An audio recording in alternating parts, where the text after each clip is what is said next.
Welcome back to The Law Show. I'm attorney Brian Dailey, broadcasting live from high atop the Law Show studios in the Windy City, Chicago. It's The Law Show. If you want to watch me answer questions, go to thelawshow.com and click on the Watch Live link, and you will see yours truly answering legal questions from high atop the Law Show studios in the Windy City, Chicago on 890 AM WLS.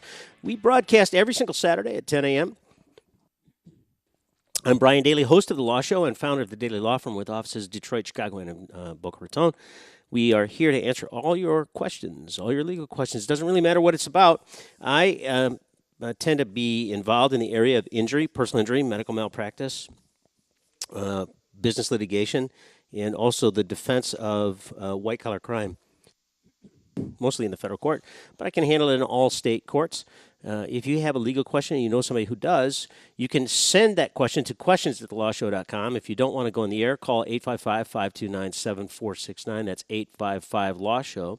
And follow the prompts to leave a message. I'll get back with you right away. We also continue the show online at thelawshow.com after we end our show on WLS every single Saturday. So if you're on the line, stay on the line. If you're not on the line, you want to call, be sure to call. We're going to go back to the phones right now. We're going to talk to Mary. Mary, welcome to the Law Show. Hi, how are you? Fine, thank you. What can I do for you? I'm a single mom who just graduated, and I have a temporary job. I don't know if they're going to make me an offer or not.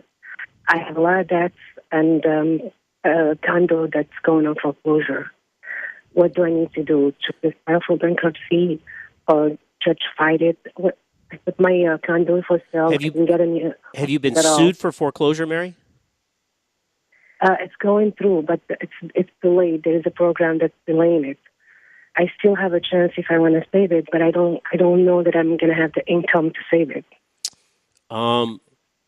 It depends on who your bank is and what your documents say. If you can fax or email your documents to us, your loan documents and the lawsuit, the foreclosure lawsuit to us, if you can email it or if you can fax it, we'll review it and we'll get back with you. There's a lot of times when you can save your home and get a mortgage modification simply by fighting the foreclosure and bringing the bank to its knees. What happened was... I tried, but they weren't the taxes. Pardon? And last year I filed $10,000 worth of taxes. It's not enough for them.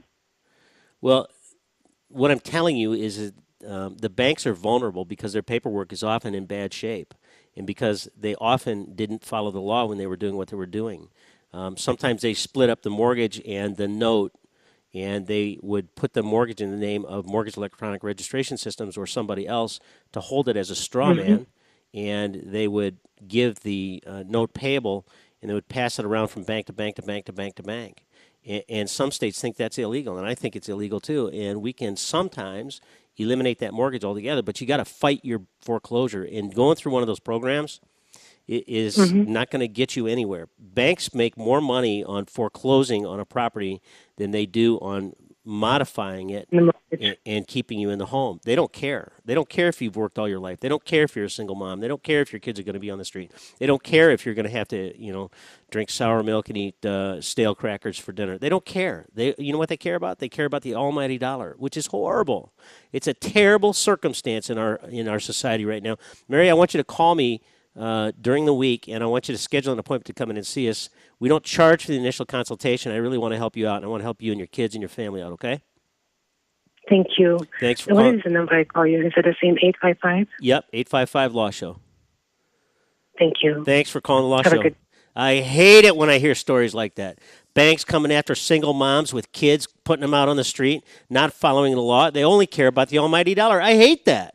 I want Mary to come in. I'm going to help her. If anybody else is out there in the same circumstance, whether they're single moms or not, get into my office. There's no charge for it. I want to look at your paperwork and see if I can fight that foreclosure and take that bank down. We've done it a number of times all across the country. Justin Grove of my office is really doing a good job with it. Brian Russell is doing it down in Chicago. We're doing it all over the place. So call us at 855-529-7469. If you know somebody going through a foreclosure or bankruptcy, they need to talk to us before they make any decisions.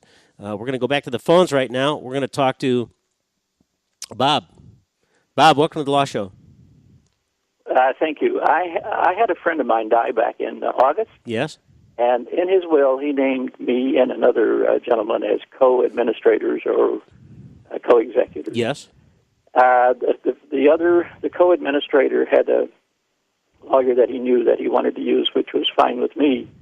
And at the time, there were a lot of things going on that I didn't feel I could devote the time to helping him.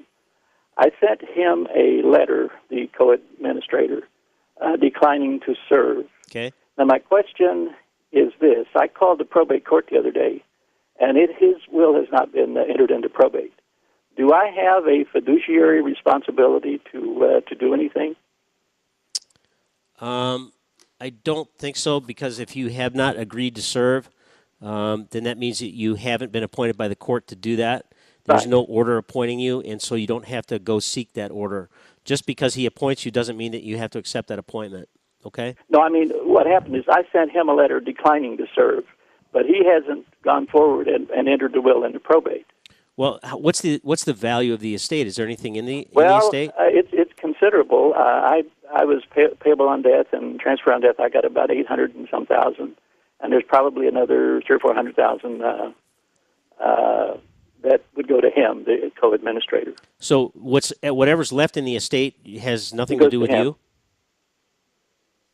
Yeah, what's left in the estate will go to him. I have transferred everything that comes to me already. Did that go through probate, what you transferred to yourself? No, it was payable on death and transfer on death. It did not need to go through probate. Yeah, I don't think you have any fiduciary duty there. I don't think you have to do anything. If he wants to pursue it, he can pursue it. Okay, but just because I was named doesn't mean that I have a fiduciary responsibility. No, you only have a fiduciary responsibility when the court recognizes your appointment and says, yes, I'm going to agree with that. You are appointed and you shall serve, and here's your fiduciary duty. But you haven't gone to probate court now, yet. He has the original will. I don't have that, so I just wanted to make sure, and I appreciate your telling me. Okay. If you have any additional information needs, call us at 855-LAW-SHOW. That's 855-529-7469. I want everybody to email questions to us at questions@thelawshow.com. We're going to talk to Glenn. Glenn, welcome to the Law Show. Yeah, thank you for taking my time.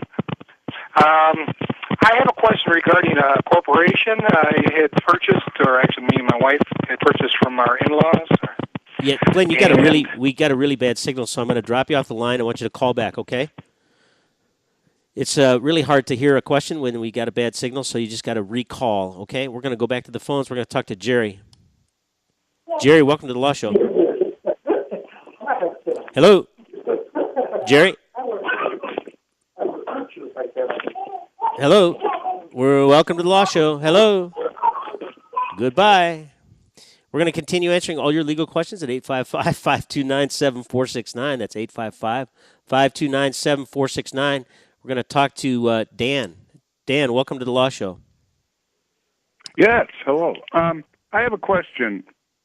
There's 5 brothers, and one of my brothers is the executor of my mother's estate. My dad passed away a long time ago, but she is still alive. She's 97, and God bless her. We don't like the way he is handling, treating my mother and putting her in nursing homes and selling the house.